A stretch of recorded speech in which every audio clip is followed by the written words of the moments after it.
ચાલો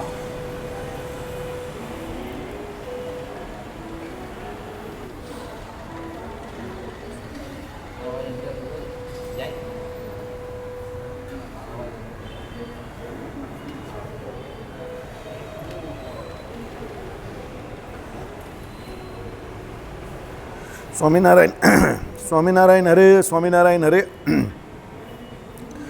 તારીખ આજે 22 મે 2025 રોજના અનુક્રમમાં આપણે આ શ્રી રામાનુજાચાર્ય કૃત શ્રી ભાષ્ય જે છે તે જોઈ રહ્યા છે.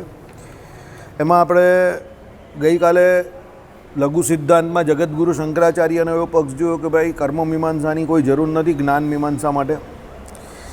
એ આપણે જોઈ રહ્યા હતા ગઈકાલે કે ભાઈ ઘણી જગ્યા પર જ્ઞાન ફક્ત કર્મ ફક્ત જ્ઞાન જે છે એની ઈચ્છા ઉત્પન્ન કરવા માટે ફક્ત પ્રાથમિક તબક્કામાં જ કામનું છે. એ પછી જ્ઞાનનો કંઈ એટલો બહુ મોટો રોલ નથી.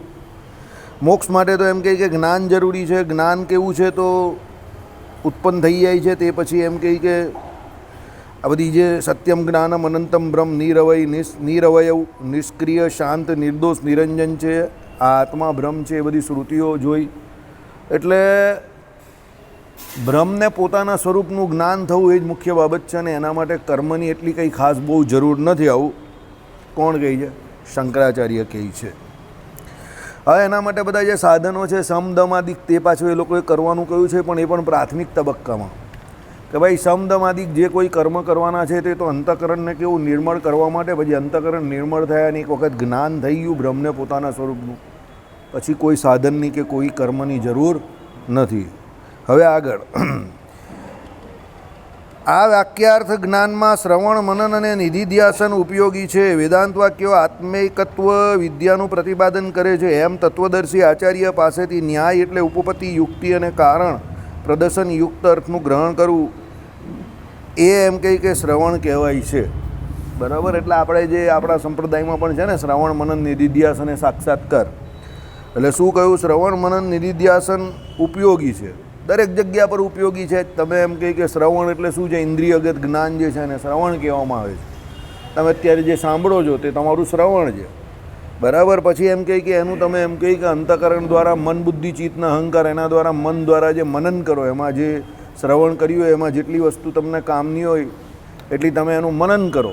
બરાબર. અને મનનમાંથી પછી જે કંઈ હોય તેનું એમ કહી કે વારંવાર યાદ રાખવાનો એનો અભ્યાસ કરો એટલે નિધિધ્યાસ. પછી એ નિધિધ્યાસ જે તમે વારંવાર જેનો અભ્યાસ કર્યો હોય એનો પછી તમને સાક્ષાત્કાર થાય. એટલે શ્રવણ મનન નિધિધ્યાસન ઉપયોગી તો છે. વેદાંત વાક્યો આત્મિકત્વ વિદ્યાનું પ્રતિપાદન કરે છે. આત્મા અને બ્રહ્મ જે એક છે એમ કહે કે એનું પ્રતિપાદન કરે છે. એમ તત્વદર્શી આચાર્ય પાસેથી એટલે એમ કહે કે શું છે? યુક્ત અર્થનું ગ્રહણ કરવું એ શ્રવણ કહેવાય. બરાબર. એટલે કોઈ આચાર્ય પાસે જાય અને એમ કહે કે જેવું વેદાંતમાં લખ્યું હોય એ પ્રમાણે એનો જેવો અર્થ થતો હોય, યત વત્તાર્થ યુક્ત અર્થ એટલે જેવો છે તેવો. એટલે ઉપપત્તિ, યુક્તિ, કારણ પ્રદર્શન યુક્ત અર્થનું ગ્રહણ કરવું એટલે એ જે છે તે પ્રમાણે એનું ગ્રહણ કરવું. કે ભાઈ યુક્તિ એટલે શું છે? કે ભાઈ ઘણી બધી યુક્તિ હોય તેને આ બધું છે. આખું આપણે ચલવું છે ઉપપત્તિને યુક્તિના બધું આવી ગયું છે આગળ આપણે. બરાબર. પછી એમ કહી કે શ્રવણ કહેવાય છે. એ પ્રમાણે આચાર્યએ ઉપદેશેલા અર્થને આમ જ બરાબર પેલામાં હશે યાજ્ઞિક છે ને વિશ્વકોશ, એમાં બધા શબ્દ હશે. ઉપપત્તિ, યુક્તિ, કારણ, પ્રદર્શન બધા શબ્દ હશે જેમાં. એ પ્રમાણે આચાર્યએ ઉપદેશેલા અર્થને આમ જ બરાબર, જો કે કૌંસના શબ્દ છે, મેઇન શબ્દ નથી એટલે ચિંતા નહીં કરતા તમને ન ખબર પડે તો. એમ પોતાના આત્મામાં કારણ પુરઃસર સમજણમાં બંધ બેસતું કરીને સ્થાપવું એ મનન કહેવાય. એટલે શું છે? આત્મામાં કારણ પુરઃસર એટલે શું છે કે આચાર્યએ જે અર્થને કહ્યો હોય એના કારણને એટલે સમજણમાં બંધ બેસતું કરીને એને સ્થાપવું એને મનન કહેવાય. કે ભાઈ આખા દિવસમાં ઘણું બધું ચાલે પણ એમાં જે એમ કે કારણ હોય. ગઈકાલે કે પરમ દિવસ આપણે વાત કરીને logic is the most saleable brand. આ લોજિક સમજો.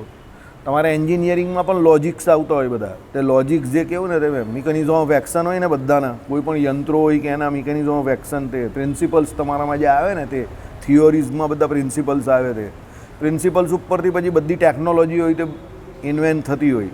એટલે તમારે પ્રિન્સિપલ આવડી ગયું એક વખત ને ટેકનોલોજીમાં શું સાધન છે તે ખબર પડી ગયા અને કેવી રીતે વર્ક કરે છે ખબર પડી ગઈ તમને, એટલે ભાઈ તમે તમારી ભાષામાં એને લખી શકો. તો આ બધું આખા દિવસમાં ઘણા બધા લેક્ચર્સમાં ઘણું બધું ચાલતું હોય. તો એ ઘણા બધા લેક્ચર્સમાં ઘણું બધું ચાલતું હોય, એમાં જે તમને પરીક્ષા લક્ષી હોય કે તમને જે યાદ રાખવા લક્ષી હોય, તમે એનું જે રાત્રે પાછું એક વખત જોઈ જાઓ અને એના લોજિક તમે શોધીને એને મનમાં બેસાડો, આત્મામાં બેસાડો, મનનશીલ થઈને, એને મનન કહેવાય. સમજો, તમે અહીંયા પણ બેઠા છો, હવે અહીંયાથી બેસો તમે એટલે આમાં ઘણા બધા દ્રષ્ટાંતો હોય, બરાબર, ઘણા બધા અહીંયા વચ્ચે વચ્ચે જોક્સ પણ આવે, ઘણી બધી બાબત અહીંયા પણ એવી ચાલતી હોય કે જે એકચ્યુઅલી એને મુખ્ય મુદ્દા જોડે લેવા દેવાતો હોય પણ એને યાદ નહીં રાખવાનું હોય, કારણ કે તમારે બધાએ વક્તા થોડું બનવાનું છે. સમજો, વક્તાએ તો સમજાવવા માટે ઘણી બધી બાબત વિસ્તૃત રીતે કહેવાની હોય, તમારે બધાએ વક્તા કા બનવાનું છે, તમારે તો સમજવાનું છે. એટલે સમજવાનું તમે જોવા જાઓ ને તો 40 મિનિટના સત્સંગમાં 5-7 મિનિટનું 10 મિનિટનું માંડ હોય, બાકી 30 મિનિટ એ જે 10 મિનિટનું હોય ને એને સમજાવવામાં ગયો હોય. સમજો, 10 મિનિટ જ જે હોય ને તે લોજિક હોય ને તે લોજિક સમજી જવાનું હોય તમારે. અમને સમય એટલે લાગે કે અમે એવું જ સમજીને ચાલતા હોય કે સામે જે કોઈ બેઠા છે તે દરેક વિદ્યાર્થીને ખબર પડવી જોઈએ. હોશિયારને તો ખબર પડે જ, પણ જે થોડાક આ વિષયના જાણકાર નથી એને પણ સમજ પડવી જોઈએ ને વેદાંત. એટલે અમે એવા જે નથી જાણતા એને લઈને લૌકિક દ્રષ્ટાંત આપતા હોઈએ, એ અમારું કામ છે. સમજો, કારણ કે તો જ તો પેલો અહીંયા આવીને બેસે. ચોપડું તો બધે અવેલેબલ છે, ગૂગલ બાબા જ અવેલેબલ છે, ઘરે નહીં વાંચે, પણ એને સરળ કેવી રીતે કરવું એ જ અમારો જોબ છે, અમારું કામ છે, બરાબર. એટલે એ અમે સરળ કરવાનો પ્રયત્ન કરીએ. પછી તમને સરળ થઈ જાય, પછી તમારે અહીંયાથી જે 40 મિનિટના સત્સંગમાં 10-15 મિનિટનું કામનું હોય એ સાંજે તમે જોઈ લો એટલે તમારું મનન થઈ ગયું. 40 મિનિટમાં 40 મિનિટનું મનન ના કરવાનું હોય, મનન ખાલી 10-15 મિનિટનો જ સત્સંગ હોય એનું જ હોય, બરાબર. પણ એ તમે 40 મિનિટનું બરાબર સાંભળવું હોય કે સાંજે પાછા સાંભળો રિપીટેશનમાં, ત્યારે તમને ખબર પડે કે આમાં આજે મુદ્દો તો આટલો હતો. સમજો, બરાબર. ચાલો, આ આત્મૈકત્વ જ્ઞાનની વિરોધી જે અનાદિ ભેદવાસના તેને દૂર કરવા માટે આ અર્થની સતત ભાવના કરવી તે નિધિધ્યાસન કહેવાય છે. ભાઈ આ બધું જે શ્રવણ મનન નિધિધ્યાસન કરવાનું કોનું છે? તો આત્મકત્વ જ્ઞાનનું. એટલે શું છે કે જે જ્ઞાન જે છે તેનું જ શ્રવણ મનન નિધિધ્યાસન કરવાનું છે કે ભાઈ હું બ્રહ્મ છું એમ. તો હવે છેલ્લે નિધિધ્યાસન કેવી રીતે કરવાનું છે કે એમાં વિરોધી કોણ છે? આત્મૈકત્વ જ્ઞાનની અંદર, આત્મૈકત્વ જ્ઞાનની અંદર વિરોધી આપણી અનાદિ ભેદ વાસના, બરાબર. બધી વાસનાઓ વળગેલી જ ને આપણે, મારું છે, તારું છે, પારકું છે, પોતાનું છે, ભાઈ છે, બહેન છે, ઘરવાળી છે, છોકરા છે, એ બધાને વિશે જે કોઈ આપણે હેત છે જેને કારણે આપણે શું છે કે બ્રહ્મને ઓળખી શકતા નથી, બરાબર. આપણામાં પણ એવું તો છે જ. જગતગુરુ શંકરાચાર્યના જ્ઞાનની અંદર આત્મિકત્વ જ્ઞાન છે, તો આપણે ભગવાનને ઓળખવાના છે, એમાં આ બધું નડે છે. તો બધું છે તો સરખું જ, બરાબર. થોડો જો નડે છે વિરોધી જે માયા જે છે એ લોકમાં ભલે આભાસ માત્ર હોય ને આપણે ભલે તત્વ તરીકે એને સ્વીકારતો હોય, પણ નડે બંનેને છે. સમજો, એવું તો છે નહીં કે એ માને કે ન માને એટલે એ લોકો નથી માનતા એટલે નથી નડતી, એવું નથી. અને આપણે માનીએ છીએ એટલે જ નડે છે, એવું નથી. સમજી ગયા મારી વાત? આઈડિયા આવ્યો કે નહીં આવ્યો? કારણ કે જો એ નડવું એ પ્રાકૃતિક બાબત છે, નેચરલ છે, અને એ નડવા માટે જ ભગવાને મૂકેલી છે એને, ભગવાનની શક્તિ છે. તો એ કેમ મૂકેલી છે? તો ભાઈ ભગવાને સીધો રસ્તો બતાવેલો છે કે ભાઈ એક બાજુ હું છું ને એક બાજુ માયા છે ને એક બાજુ જીવ છે, તો એ જીવે કઈ બાજુ જવું એ એનું સિલેક્શન છે. સમજો, આ ગેમ જ છે એક પ્રકારની. પેલી સાપ સીડીની ગેમ નહીં આવે ને એમાં તમે રમતા હો, 99 પર જ સાપ હોય, સીધો 12 કે 13 નંબર પર લઈને મૂકી દે તમને. એટલે આ ગેમ છે કે ભાઈ માયાને તમે સિલેક્ટ કરો તો માયામાં જાઓ, ભગવાનને સિલેક્ટ કરો તો માયા ભગવાન તરફ આગળ વધો એમ. ભગવાને બેવ ચલાવવાની છે, એ તો વેપાર લઈને બેઠા છે, એનો આ બિઝનેસ છે, નથિંગ પર્સનલ, જસ્ટ બિઝનેસ. ભગવાને લીલા વિભૂતિ ચલાવવાની જ છે અને નિત્ય વિભૂતિ તો ચાલે જ છે વર્ષોથી. એટલે ભગવાનને તમે દોષ દેવામાં ભગવાનનો વાંક નથી, એ તો બિઝનેસમેન છે. સૌથી મોટા બિઝનેસમેન ભગવાન છે, કારણ કે શું કહે છે? લીલાવત્તુ કૈવલ્યમ, જગત વેપાર વર્જય. તો જગત વેપાર વર્જય એટલે જગતનો વેપાર એ બીજાને સોંપતા નથી. તો એ વેપાર કોણ કરે છે? તો ભગવાન કરે છે. તો વેપાર કરે તો કોણ કહેવાય? બિઝનેસમેન, વેપારી. Simple, make it easy. સમજો, લોકો શું ડર્યા કરે કે ભગવાનને આવું બોલ્યો, ભગવાનને આમ કહે. અરે ભાઈ, એમાં ડરવાની કાં જરૂર છે? શાસ્ત્રમાં લખેલું જ છે, જગત વેપાર વર્જય. બીજાને ભગવાન જગતનો વેપાર નથી આપતા. તો એ જગતનો વેપાર કરે કોણ? તો ભગવાન કરે. તો વેપાર કરે તે કહેવાય કોણ? વેપારી. તો એ બિઝનેસમેન છે. તો એ વેપારમાં નુકસાન થોડું કરે. સમજો, એનો ધંધો છે તેમાં એ નુકસાન તો નહીં ચલવે ને. અને એ તો ઇઝ અ સ્માર્ટ બોય. ભગવાન જેટલું સ્માર્ટ તો કોઈ નથી. In fact is the smartest one, the most smartest. આખી દુનિયામાં સૌથી વધારે સ્માર્ટેસ્ટ તો એ છે. સમજો, તો એના ધંધામાં નુકસાન થોડા કરવાના છે. બરાબર? એટલે એ તો લીલા વિભૂતિ ચલાવવાના છે. તો લીલા વિભૂતિમાં એમણે એવું બધું મૂકેલું છે, પહેલે ये हंसी जहाँ बनाया फिर कहते हो कि दिल मत लगाओ. तो भाई हंसी जहाँ बनाया क्यों? तो આપણા જેવા માટે. સમજો કે ભાઈ તમારા લોકોનું દિલ જે છે તે હસી જहाँ પર આવી જાય અને તમે મારી પાસે ના આવી શકો. બરાબર? એટલે ભગવાને શું કહ્યું? એક તરફ મેં और એક તરફ મેરી માયા. માયાની બધી ભૂલ ભૂલામણી ગલી ભગવાને બનાવેલી છે દરેક જગ્યા પર. પેલો જીવ ભગવાન પાસે જાય એટલે વચ્ચે માયા આવે. બરાબર? એટલે પેલો ભગવાનને છોડીને માયા પાસે જેટલો સમય એ માયા જોડે કાઢે એટલો સમય એ ભગવાનથી દૂર. પાછું ભગવાને ચોખ્ખું કહ્યું, એ માયા કોણ છે? મારી શક્તિ છે. એટલે મારી શરણાગતિ વગર એ મારી માયાને કોઈ તરી શકતું નથી. દુરત્યજ્યમ દુરત્યજ્યમ મમ માયા. ભાઈ, મારી એ માયા કેવી છે? દુરત્યજ્ય છે. એટલે એનો ત્યાગ કરવો એટલો સરળ નથી, કારણ કે એ ભગવાનની માયા છે. તો એટલી સરળ તો હોય નહીં ને. બરાબર?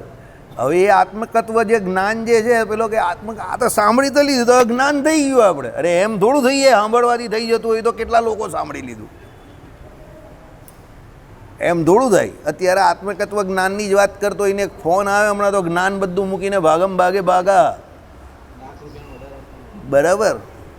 તરત જ ભાગી જાય.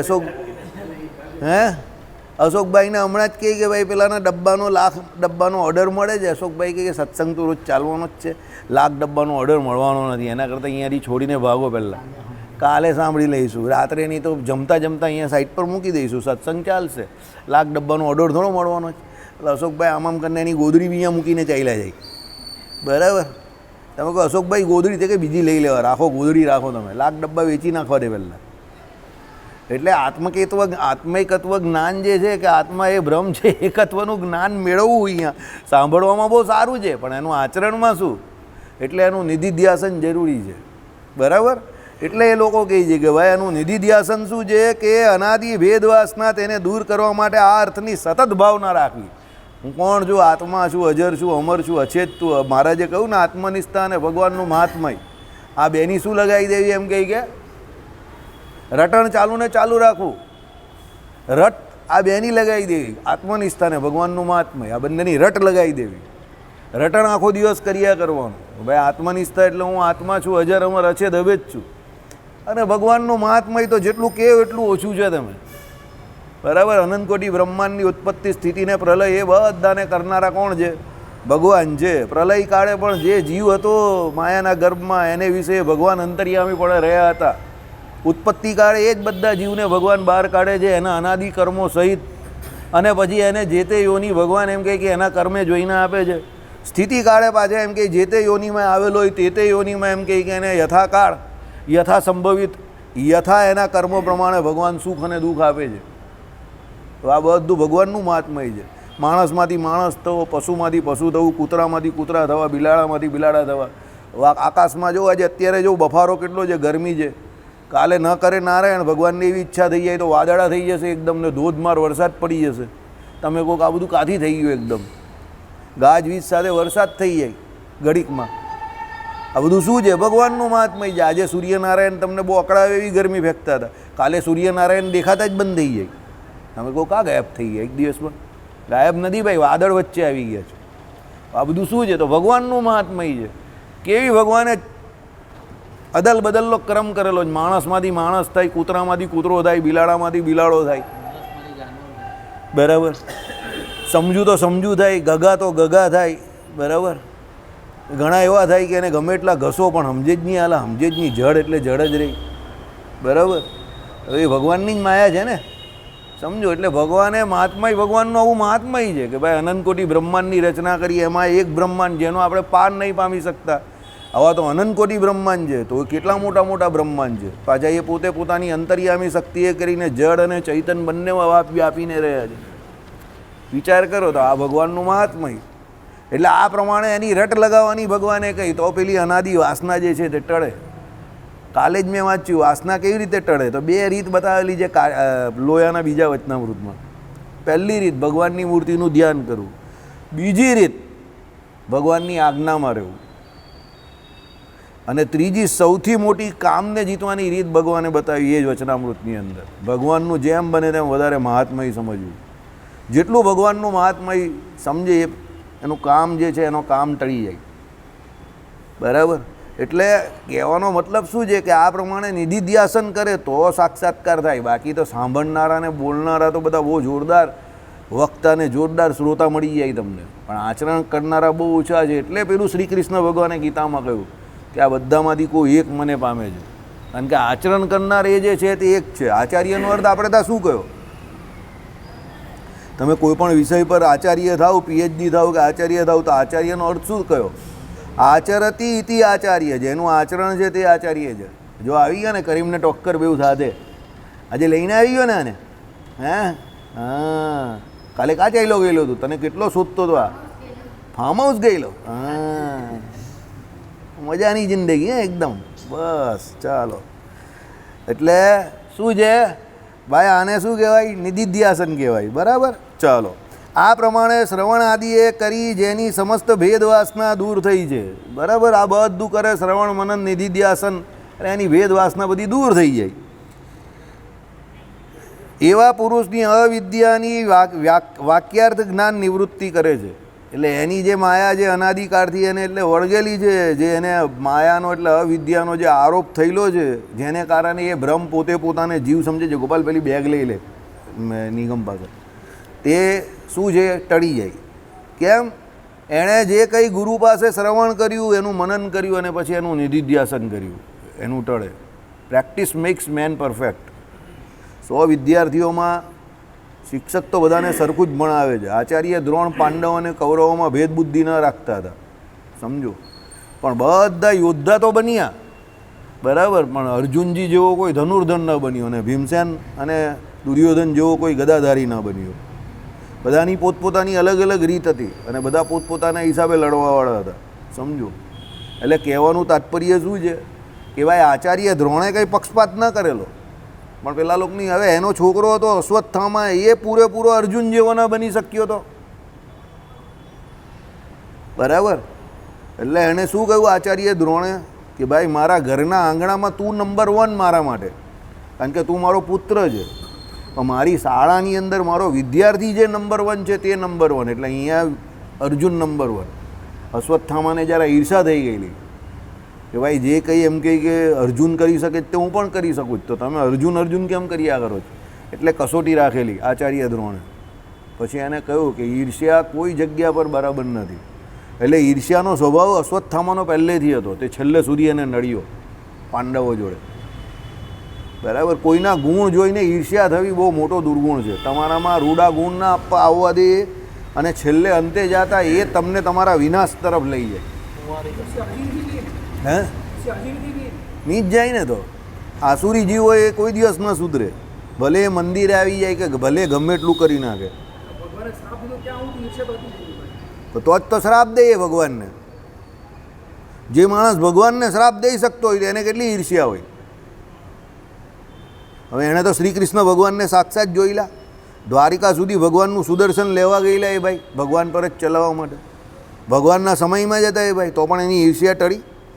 એની જે કોઈ ભગવાનને વિશે દ્વેષ બુદ્ધિ હતી તે ટળી. અને પાછા એ ભાઈ બ્રહ્મરૂપ હતા.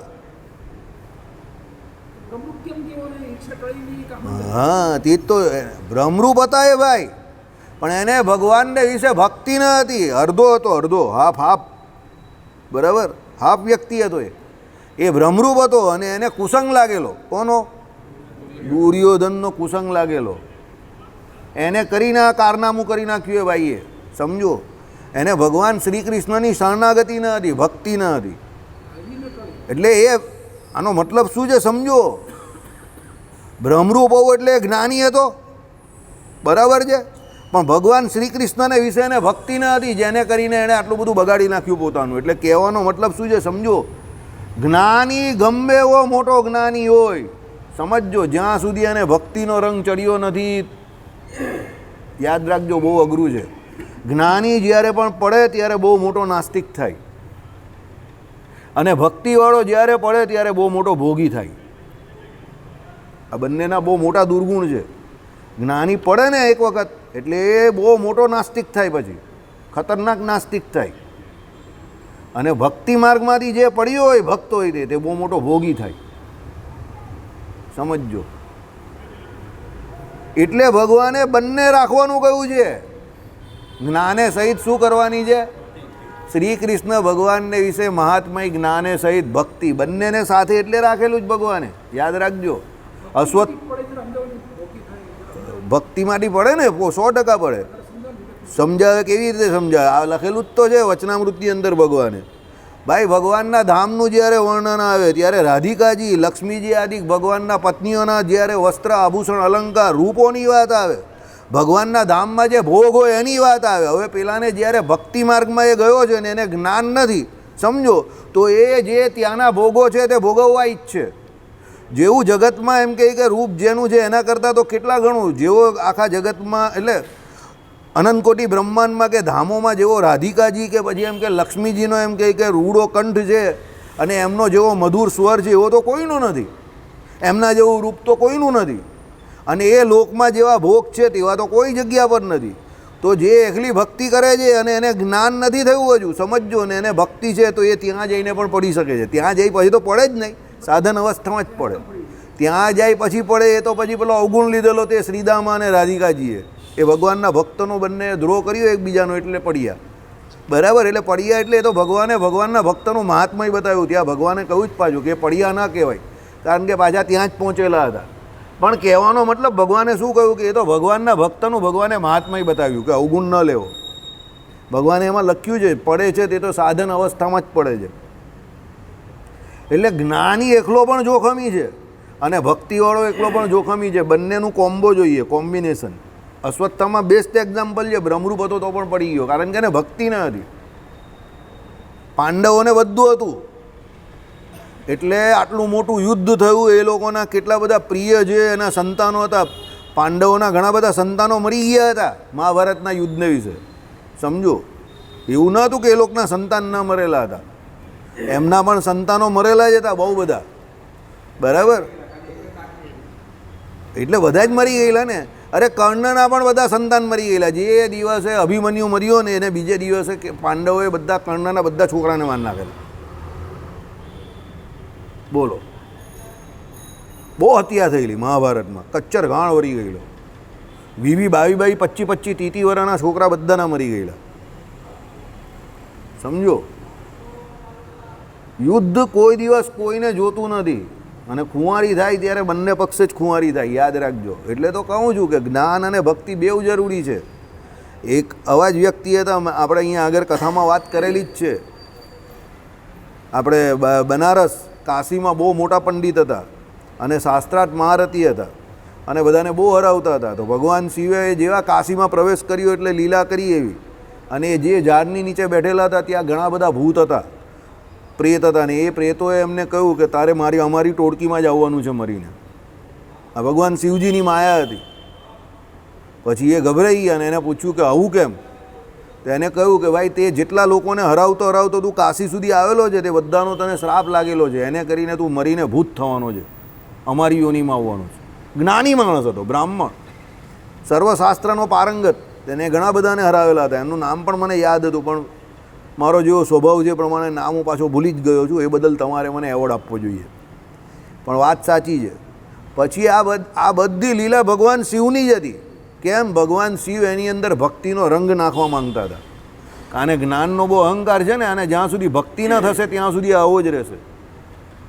પછી એ બહુ કંટાળી ગયો, થાકી ગયો, બરાબર. પછી છેલ્લે ભગવાન શિવે એને પ્રેરણા કરેલી. બહુ મોટું ચરિત્ર છે, પણ ટૂંકમાં પછી એને છેલ્લે ભક્ત બનાવેલો ને એને માફી માંગેલી કે હવે પછી હું કોઈ દિવસ શાસ્ત્રાર્થ કરીને કોઈને હરાવીશ નહીં. એટલે શાસ્ત્રાર્થ કરીને લોકોને હરાવવા કે આ બધું જે કામ જે છે એ ભક્તિવાળા માણસનું નથી. જે ભજન કરવાવાળો માણસ છે એને શાસ્ત્રાર્થ બાસ્ત્રાર્થ કરવાનો જ નથી. એણે તો પોતાના જ્ઞાનનો ઉપયોગ ભક્તિમાં કરીને ભક્તિનો રંગ આખા જગતને આપીને આખા જગતમાં જે કંઈ કલ્યાણકારી છે એ પ્રમાણે લોકોને કલ્યાણ કેવી રીતે કરવું એ શીખવાડવાનું છે. બાકી જ્ઞાન જે છે તે એકલું જ્ઞાન બહુ જોખમી છે. બરાબર.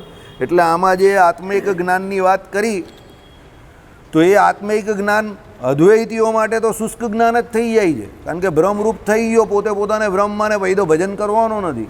પણ આપણામાં એવું નથી. આપણામાં તો ભક્તિના બદલામાં ભગવાન ને ભગવાનના બદલામાં ભક્તિ, બંને એકબીજાને પરસ્પર ચાલે જ છે. મુક્ત અવસ્થામાં પણ આપણે ભક્તિ જ કરવાની છે. એટલે ભક્તિ કોઈ કાળ છોડવી નહીં. એટલે કોઈ ભક્તિથી જો નિરાશ થતો હોય કે ભક્તિથી કંટાળતો હોય તો એના માટે આ રસ્તો કેવો છે? નકામો છે. તમે ભક્તિથી કંટાળવા ના જોઈએ. કારણ કે તમારે ભક્તિ જ કાયમ કરવાની છે. અને ભક્તિમાં પ્રેમ આવી જ ગયો. પ્રેમ ન હોય તો એ ભક્તિ જ નથી પછી. સમજો. જો જ્ઞાની શુષ્ક હોઈ શકે, યાદ રાખજો. અને હોય જ છે, હોય જ છે. મેં તો જોયા જ છે. જેટલા પણ તમે જોજો જ્ઞાની હોય ને બધા બ્લેક એન્ડ વ્હાઇટ જ હોય. એનામાં તમને રંગ જ નહીં દેખાય. જ્ઞાની શુષ્ક હોઈ શકે છે પણ ભક્તિવાળો પ્રેમ વગરનો ન હોઈ શકે. કારણ કે ભક્તિ એટલે પ્રેમ હોય જ તો જ દેખાય ને. તમે જોઈ લો, તમે સુરદાસજી જોઈ લો, તમે મીરાબાઈ જોઈ લો, તમે નરસિંહ મહેતા જોઈ લો. આ બધાને ભક્તિનો રંગ ચડેલો હતો તે એના પદની અંદર તમને ભક્તિરસ દેખાય છે ને. હવે એનો મતલબ એવો નથી કે લોકો જ્ઞાની ન હતા. સમજજો, એ એમના પદની અંદર તમને ભક્તિવાળા પદની અંદર જ્ઞાન દેખાય છે. એટલે જ્ઞાની શુષ્ક હોઈ શકે છે, અદ્વૈતીઓ હોય જ છે. પણ ભક્તિ રસવાળો જે કંઈ છે તે એની ભક્તિની અંદર જ્ઞાન છુપાયેલું છે. પણ એનું જ્ઞાન જે છે એ ડિસ્પ્લે માટે નથી, બતાવવા માટે નથી. એ એનું જ્ઞાન જે છે તે ભક્તિ રસની અંદર છે. એટલે ભક્તિ દ્વારા એનો જ્ઞાનનો પ્રચાર પ્રસાર જે કોઈ હોય તે ધીરે ધીરે થતો હોય. એ એકલો જ્ઞાનનો પ્રચાર પ્રસાર નહીં કરતા, એ ભક્તિનો પ્રચાર પ્રસાર કરે છે. પણ એના ભક્તિના પ્રચાર પ્રસારની અંદર અંગ તરીકે જ્ઞાન દેખાય તમને. ત્યારે જ્ઞાની હોય તો એકલા જ્ઞાનનો જ પ્રચાર પ્રસાર કરે. સમજ પડે છે કે નહીં પડતી? એટલે ભક્તિ બહુ શ્રેષ્ઠ છે. કારણ કે એમાં અંગ તરીકે જો એ જ્ઞાનનો પ્રચાર પ્રસાર ઓટોમેટિક થાય છે. તમે જો મીરાબાઈના પદ જોઉં કે આપણા નરસિંહ મહેતાના પદ જોઉં કે સુરદાસજીના પદ જોઉં તો તમને એ જ્ઞાનની અંદર ભજનની અંદર જ તમને જગત છોડવાની વાત આવશે, વૈરાગ્યની વાત પણ આવશે ને જ્ઞાનની વાત પણ આવશે. આત્મા પરમાત્મા સંબંધી બધી વાત એ લોકોના પદમાં જ આવી જશે. પ્રેમાનંદ સ્વામી જોઈ લો, તમે બ્રહ્માનંદ સ્વામી જોઈ લો, મુક્તાનંદ સ્વામી જોઈ લો, એ બધાના પદની અંદર જ આવશે. એટલે ભક્તિ જે છે તે મુખ્ય છે અને એના અંગ તરીકે શું છે? જ્ઞાન છે. એટલે જે શોભાસ્પદ છે. અને અદ્વૈતીઓનું જ્ઞાન એટલે જ શોભાસ્પદ નથી, કારણ કે શુષ્ક છે. એના પછી એ લોકો ભક્તિ નહીં કરતા. રસકસ વગરની વાત છે. બરાબર. એટલે કહેવાનું તાત્પર્ય શું છે? તમે ગમે એટલા સારા તૈયાર થયા પણ પેન્ટ પહેરવાનું જ ભૂલી ગયા તેનો કોઈ મતલબ નથી. પેલો હરીસામાં જોઈ ફર્સ્ટ ક્લાસ, આવ મસ્ત મજા આવી ગઈ, તૈયાર થઈ ગયો, આ વારવાર આ મજા આવી ગઈ, સ્પ્રે વે ઝાડે ને સીધો નીકળી પડે આમ કરતો ચાલતો ચાલતો. બરાબર. પણ નીચે પેન્ટ જ નહીં પહેરેલું હોય. સમજો તો પછી હાસ્યાસ્પદ થઈ જાય ને માણસ. આ વસ્તુ છે કે જ્ઞાન ગમે એટલું હોય પણ ભક્તિ નહીં હોય તો પછી એ હાસ્યાસ્પદ એટલે શુષ્ક છે, એનો કોઈ મતલબ નથી. બરાબર. એટલે તમે જોજો અત્યારના જેટલા પણ તમે શાંકર વેદાંતી હોય ને, તમે જોજો જાહેરમાં એ લોકો બહુ ભજન કીર્તન કરે છે બધા. એ લોકોની એ ભૂલ સમજાઈ લાગે છે એટલે બધા ભજન કરતા થઈ ગયા. તમે જો જેટલા પણ શાંકર વેદાંતી કે અદ્વૈતીઓ છે તે બહુ ભજન કરે છે. એ લોકોના કથા વાર્તાના કાર્યક્રમમાં 4 કલાકના કાર્યક્રમમાં 1 કલાક ઓલમોસ્ટ બધા ભજન કરે છે અને બધાને ભજન કરાવે છે. કારણ કે એ લોકોને ખબર પડી કે આપણું આ જ્ઞાન જે છે ને તે બહુ શુષ્ક લાગે છે એટલે બધા ભજન કરતા થઈ ગયા અને બહુ સારા ભજન કરે છે. ઉલટાનું એવું છે અત્યારે કે એ લોકોના કંઠ ને એ લોકોના રાગ બધાથી સારા છે પાછા. બોલો, એ લોકો બહુ સારું ભજન કરે છે. એટલે કહેવાનો મતલબ શું છે? ભક્તિ બહુ જરૂરી છે, 100% જરૂરી છે. બરાબર. ચાલો, એટલે આમાં એ પ્રમાણે કહ્યું, માટે આવા શ્રવણમાં જે અવશ્ય અપેક્ષિત હોય તેનું જ પૂર્વવૃત્ત તરીકે કથન કરવું જોઈએ. એવું પૂર્વવૃત્ત એટલે નિત્ય અનિત્ય વસ્તુ વિવેક. બરાબર. નિત્ય અનિત્ય વસ્તુને જુદા પાડવા. આત્મા નિત્ય છે, દેહ અનિત્ય છે તે, બ્રહ્માનંદ નિત્ય છે, વિષયાનંદ અનિત્ય છે તે, બ્રહ્મ નિત્ય છે, જગત અનિત્ય છે, મિથ્યા છે ઇત્યાદિ સમજવું તે નિત્ય અનિત્ય વસ્તુ વિવેક છે. આ જગતગુરુ શંકરાચાર્યના અદ્વૈત વેદાંતમાં જે આવે જ ને સાધન ચતુષ્ટા એ જ છે. હા, એ જ છે. ચાલો, એ જ છે. સમદમાદિ સાધન સંપત ઇહ અમૂત્ર ફલભોગ વિરાગ અને મુમુક્ષુત્વ આ સાધન ચતુષ્ટય છે. આ બહુ હિત છે સાધન ચતુષ્ટય જગતગુરુ શંકરાચાર્યના અદ્વૈત વેદાંતમાં. એમાં પહેલાં આપણે આ સમજીએ નિત્ય અનિત્ય વસ્તુ વિવેક. ભાઈ આપણે ભગવાને કહ્યું એ પ્રમાણે આપણામાં પણ છે આ નિત્ય અનિત્ય વસ્તુ વિવેક કે આત્મા જે છે તે કેવો છે? અજર અમર અછેદ અભેદ છે, નિત્યો નિત્યાનામ, કાયમ માટે રહેવાનો છે, શાશ્વત છે, અનાદિ છે. દેહ કેવો છે? ગમે એટલો રૂપાળો હશે પણ એ કેવો છે? અનિત્ય છે, નાશવંત છે. બરાબર. 20 વર્ષ પહેલાં ગોળ ગોળ મસ્ત વાળ હતા, વાંકડિયા વાળ. બરાબર. આની ઉંમરમાં તો એકદમ ગોળ ગોળ મસ્ત વાળ હતા. હજામ પાસે જવું જ નહીં પડે, એમનેમ જ ગોળ વાળ રહેતા હતા. અને અરીસામાં જોવાની જરૂર નહીં અને કાસકી મારવાની જરૂર નહીં. ખાલી હાથમાં તેલ લેવાનું ને આમ કરીને નાખી દેવાનું ને આમ કરી દે એટલે ચાલી. આ પાણી નાખે એટલે આપણે એકદમ ટીપટોપ એક ટી શર્ટ પહેરી દીધું અને જીન્સ નાખ્યું એટલે પતી ગયું આપણું, તૈયાર થઈ ગયા. તૈયાર થવાની જરૂર જ નહીં. બરાબર. હવે એ ઉંમર ચાલી ગઈ. એ 26ની ઉંમર હતી, હવે 52 થઈ ગયા. 52 એટલે બગડે.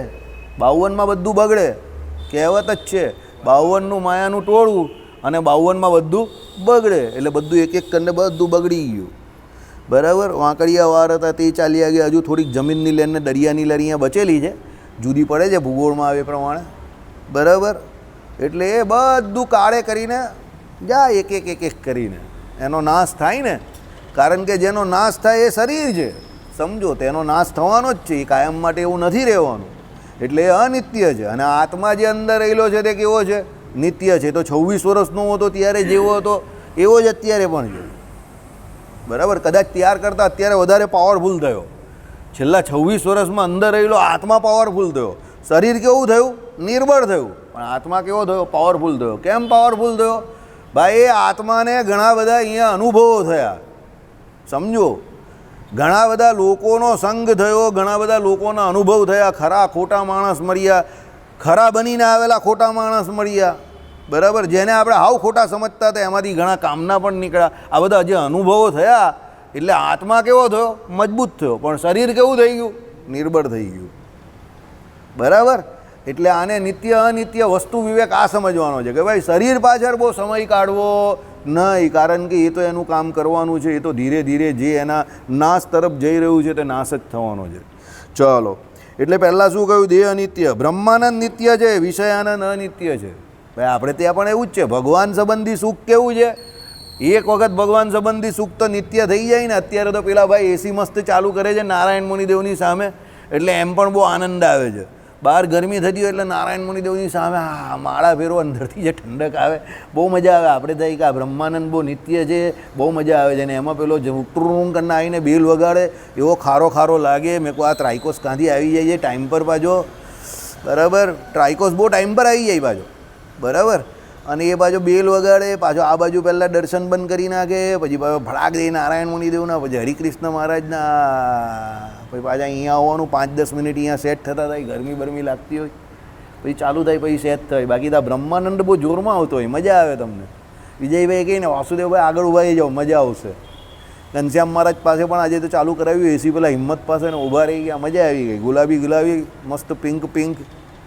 બરાબર. ભગવાનના વાગા. અને આ બાજુ હરિકૃષ્ણ મહારાજ અને આપણા ધર્મદેવજી, એની ઉપર તો પેલા ચંદનની ઉપર કંઈક એવું કંઈક બધું ડિઝાઇન કરેલું, કંઈ ખબર જ નહીં પડે કે નીચે ચંદન છે કે નથી, કંઈ ખબર જ નહીં પડે એવું હતું. એવું એ ફેન્સી કામ કરેલું. મેં કહું આ તો હાલે કમાલ કરી નાખી. બરાબર. એટલે જે ટોપી બોપી પણ પેલી મસ્ત બનાવેલી આમ ઉપર, અને એવા વાગા હતા ને ખબર જ નહીં પડે. આમ જોઉં તો કે ચંદન છે કે નહીં, કાં ગોતવાનું? એવું ચંદન છે પણ જાળી એટલી મસ્ત લગાવેલી એણે કે ચંદનના વાગા શોભી ઉઠ્યા એકદમ. લાગે જ નહીં, રૂટીન વાગા જ લાગે. અને પાછી અંદરથી ઠંડી ઠંડી હવા આવે. આ બાજુથી પેલો ઉપર પંખો ચાલે ને આ બાજુનું એસી. હા સ્વામિનારાયણ સ્વામી બ્રહ્માનંદ નિત્ય છે. વાહ વાહ વાહ વાહ. બરાબર. એટલે એ મજા આવી જાય, સમજી ગયા. નારાયણ મુનિદેવની ઉપર પેલા ફૂલની ચાદર નાખી દીધેલી, પણ નીચે કપડાં પહેરાવેલા પાછા. એટલે નીચે પેલા વ્હાઈટ કપડાં મેં એમ જોયા. મેં કહું આલા ભગવાનને આપણે લીધે ભગવાનને બિચારા કસરત કરાવી નાખી. કારણ કે નીચે વાગા, ઉપર પાછી ફૂલની ચાદર, તો ભગવાનને કેટલી ગરમી લાગે. પણ મેં કહું એસી ચાલે છે એટલે ચાલો વાંધો નહીં. બરાબર. શ્રી કૃષ્ણ ભગવાન તો આપણા મોજીલા જ છે કાયમ માટે. રાધિકાજી બી મસ્ત. વચ્ચે તો એક દિવસ હમણાં પેલો એક મોટો દિવસ હતો ત્યારે રાધિકાજી અને ભક્તિ માતાના પણ આખા પગને એના જો વાઘા આખા બહુ સરસ પહેરાવેલા. હમણાં જ પૂનમને દિવસે બહુ સરસ વાગે. એટલે બ્રહ્માનંદ જે છે તે બહુ જોરદાર છે. વિષય આનંદ કેવો છે? અનિત્ય છે. બરાબર, કારણ કે જે કંઈ વિષય ભોગવો છો એ વિષયનું સુખ કેટલું છે તો મર્યાદિત છે. ભાઈ લાડુ બહુ ભાવે છે. એક સમયમાં આપણા ટોસ્કા બોસ બહુ લાડુ ખાઈ જતા હતા. બરાબર, ટોસ્કા બોસ, બરાબર, એટલે એ બહુ લાડુ ખાઈ જતા હતા. પણ બહુ લાડુ ખાય તો પણ કેટલા ખાય? પણ એ તો ભાઈ ખાઈ જાય, પણ આપણી કેપેસિટી કેટલી? મને ઘણા લોકો કહે રાંદેરમાં લાડુ રાખવાની વાસો છે, લાડુ ભાઈ લાડુ રાખીએ ને આપણે તો પેલો આપણાવાળો એક ખાય પછી બીજો હું કે સુનિલ એક ખવાય પછી બીજો હું કે રહેવા દે નહીં ભાઈ તું. આપણે કે ચોખ્ખા ઘીનો શીરો તો પેલો આમ એક ચમચો મૂકે ને પછી બીજી વખત ને શીરો પેટ ઠૂસ થઈ ગયું એમ કે બીજું કંઈ ખવાતું જ નથી. બરાબર, હવે ભાઈ ચોખ્ખા ઘીનો શીરો છે તો પણ વધારે કેમ નહીં ખવાતો? વિષયમાં એવું જ છે, વધારે સુખ નથી. પછી ભજીયા તો પેલો કે રતારુની પૂરી, અરે ભાઈ તું રતારુની પૂરી ખાય ને તો પણ બહુ નહીં ખવાય. પછી અમુક ટાઈમમાં એટલે સેચ્યુરેશન પોઈન્ટ જ આવી જાય એનો. અત્યારે ગરમીમાં તો જરા પણ નહીં ખવાય. 2-4 ખાવ એટલે મોઢામાંથી બધા ઉપરથી બધો પરસેવો છૂટી જાય તમને. એટલે જ તો કહો બધા પરસેવોથી રેપઝેપ થઈ જવાય. બરાબર, એટલે કહેવાનો મતલબ વિષયમાં સુખ જે કેવું છે? અનિત્ય સુખ છે, ક્ષણિક સુખ છે, એમાં વધારે સુખ નહીં. ભગવાનમાં બહુ સુખ છે. જો આ બે કરીમને ટક્કર જો કંઈ મજા જ મજા છે ને. ક્રિકેટ રમેલા આજે બપોરે? આજે નહીં રમેલા, ગરમી બહુ છે કે સ્વિમિંગ ગયેલા? હા, કોઈને ડૂબાડીને આવ્યા કે ડૂબીને આવ્યા? એકલો ગયેલો સ્વિમિંગ? અરે અરે, કોઈ બીજું સાથે નહીં હતું? ડબ્બુ બબ્બુ કે કંઈ પેલું ગોળ ગોળ ટાયર વાયર? તને આવડે છે સ્વિમિંગ પાવરફુલ? અરે તો મજા આવી ગઈ. તારી જોડે આવવું પડશે. કઈ જગ્યા પર જાય તું? ગલેબંધી સ્વિમિંગમાં? ચાલો મજા આવી ગઈ. જોયું સ્વિમિંગમાં જાય છોકરો. ચાલો, એટલે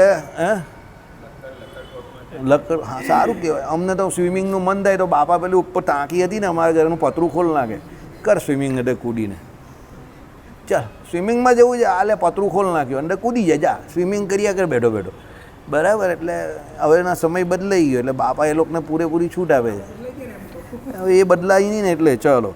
હવે બ્રહ્મ નિત્ય સત્ય છે, જગત અનિત્ય મિથ્યા છે. આ જગતગુરુ શંકરાચાર્યને એવું માનવું છે ભાઈ, આપણું એવું માનવું નથી. ભાઈ ભગવાન જે છે તે સત્ય છે, તો હવે સત્યમ જ્ઞાનમ અનંતમ બ્રહ્મ, ભગવાન તો સત્ય છે એ તો આપણે જાણીએ જ છે. આ લોકો માયાને અનિત્ય એટલે કહે છે કે એને તત્વ તરીકે માનતા નથી. જગતને લોકો તત્વ તરીકે એટલે માયાને નહીં માનતા, તો જગત તો માયાનું બનેલું છે તો એને એ લોકો કોઈ તત્વ તરીકે સ્વીકારતા નથી. ફક્ત શું છે? બ્રહ્મની અંદર મિથ્યા એમ કહે કે અવભાસ માત્ર આરોપ થયેલો છે કલ્પિત એવી માયાનો, એવું જગત છે એવું એ લોકો માને છે. એટલે જગતગુરુ શંકરાચાર્યનું એક આ જે સેન્ટન્સ જે વાક્ય જે છે તે બહુ ફેવરિટ છે, બહુ હિટ છે. જગત મિથ્યામ નારાયણ સત્ય, બ્રહ્મ સત્ય, નારાયણ સત્ય, બ્રહ્મ સત્ય. એ લોકો નારાયણની પણ બ્રહ્મ સત્ય કહે. હવે આપણે ત્યાં એવું નથી, આપણે આપણું સમજી લઈએ. આપણે તો જગતને પણ સત્ય માનીએ છીએ. કેમ? જગત સત્ય હોય તો જ આટલા બધા ઝઘડા થાય ને માયા માટે. રાજુભાઈના ખિસ્સામાંથી હમણાં 100 રૂપિયા મારા ખિસ્સામાં આવે એટલે રાજુભાઈના ખિસ્સામાં 100 રૂપિયા ઘટી ગયા ને મારા ખિસ્સામાં વધ્યા. હવે જો જગત કે માયા અસત્ય હોય તો પછી આ ઘટના ઘટવી જ નહીં જોઈએ. પણ એવું થાય જ ને, તમારી પાસે ઘટે ને મારી પાસે વધે છે એટલે એનું કારણ વ્યવહાર સત્ય છે એટલે જગત સત્ય છે. અને જગતમાં જે કોઈ વેપાર ને વ્યવહાર ચાલે છે એમાં લોકો ચીટિંગ કરે છે, એકબીજાને મારે છે, આટલું બધું પાપ કરે છે જગત માટે. તો જગતમાં સત્યનો હવે એ લોકો પાછા એમ કહે છે કે એ તો એનું અજ્ઞાન છે, એને કારણે એ સત્ય માની બેઠો છે એટલે ઝઘડે છે. કોણ કહે છે? અદ્વૈતીઓ.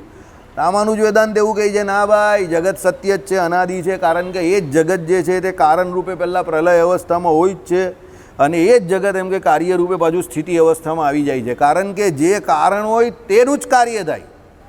સમજો, જે પદાર્થને વિશે તેલ નથી રહ્યું, તમે એને ગમે એટલું પી લો એમાંથી તેલ નીકળે નહીં. પણ જે પદાર્થને વિશે તેલ રહ્યું છે એમાંથી તેલ નીકળે. કારણ તમને બતાવું, ડાંગરના ફોતરા ઉદાહરણ આપું. ડાંગરના ફોતરા જોયા? ડાંગર એટલે ચોખો, એની પર પેલો ફોતરો આવે ઉપર. હવે એ ફોતરાનું તમે ગમે એટલું કરો એમાંથી કંઈ નીકળે નહીં. પણ એ ડાંગર છે એમાંથી તેલ નીકળે. ચોખાનું તેલ મળે છે બજારમાં. સમજો, ફોતરામાંથી કંઈ ના નીકળે. એટલે જેમાં જે કારણ અવસ્થામાં છે કાર્ય અવસ્થામાં એ જ બહાર આવે. આ વસ્તુ સેમ દરેક જીવમાં પણ છે. તમે સારા વ્યક્તિ પાસે સારાની આશા રાખો તો સારું નીકળે. ખરાબ વ્યક્તિ પાસે સારાની આશા રાખો તો તમે મૂર્ખ છો, કારણ કે એમાંથી શું નીકળવાનું છે? ખરાબ જ નીકળશે. સમજો બરાબર? એટલે જગતગુરુ ચાણક્ય એવું કહી ગયા હતા કે ભાઈ ખરાબ વ્યક્તિને પણ સારા વ્યક્તિ કરતાં વધારે ઓળખવો જરૂરી છે જીવનમાં, કારણ કે એ વમન કરશે તો પણ ઝેર જ નીકળશે અને એના ઝેરથી સમાજને બહુ મોટું નુકસાન થશે. એટલે એવા વ્યક્તિને પહેલું ઓળખવો જરૂરી છે કે કોણ ખરાબ છે. બરાબર? કહેવાનું તાત્પર્ય એવું છે કે જગત મિથ્યા નારાયણ સત્ય કે બ્રહ્મ સત્ય આવું જે કોણ કહી ગયા? જગતગુરુ શંકરાચાર્ય. આ બધું ઇત્યાદિ સમજવું તે નિત્ય અનિત્ય વસ્તુ વિવેક છે. આ એમનું સાધન ચતુષ્ટયમાં પહેલું. પછી બીજું સમદમાદિ સાધન સંપત્ત. ભાઈ સમદમ આદિ જે આપણે ગઈકાલે જોયા ને બધા સાધન સંપત્તિ જે છે તે ઇન્દ્રિયોને જીતવા માટે અલગ છે, અંતઃકરણને જીતવા માટે અલગ છે તે. પછી આવે ઇહ અમૂત્ર ફલ ભોગ વિરાગ. બરાબર? ચાલો, સમ એટલે મનનો જાય મનને વશ કરવું, આમાં લખેલું જ છે. આ તો બહુ લાંબુ છે, સમય છે હજુ. તમે લોકો યાર આ વાત તમારા લોકોની નહીં ગમે, વાતે વાતે ના જ પાડી દેવું, તરત જ ના પાડી દેવું. આખું જ છે. આ લોકમાં તેમજ પરલોકમાં ફળ ભોગવવાની ઈચ્છાનો ત્યાગ તે ઇહા મૂત્ર ફલ ભોગ વિરાગ છે. બરાબર? શબ્દ કેવો છે? ઇહા મૂત્ર ફલ ભોગ વિરાગ. હવે મૂત્ર શબ્દ આવે એટલે કોઈને કંઈ બીજું જ લાગે. બરાબર? હા, સમજી જાઓ. પણ હવે આમાં લખેલું છે ઇહા મૂત્ર ફલ ભોગ વિરાગ. બરાબર? ચાલો. શ્રીપતિમ શ્રીધરમ સર્વદેવેશ્વરમ ભક્તિધર્માત્મજમ વાસુદેવ અમરે માધવમ કેશવમ કામદમ કારણમ શ્રી સ્વામિનારાયણમ નીલકંઠમ સજા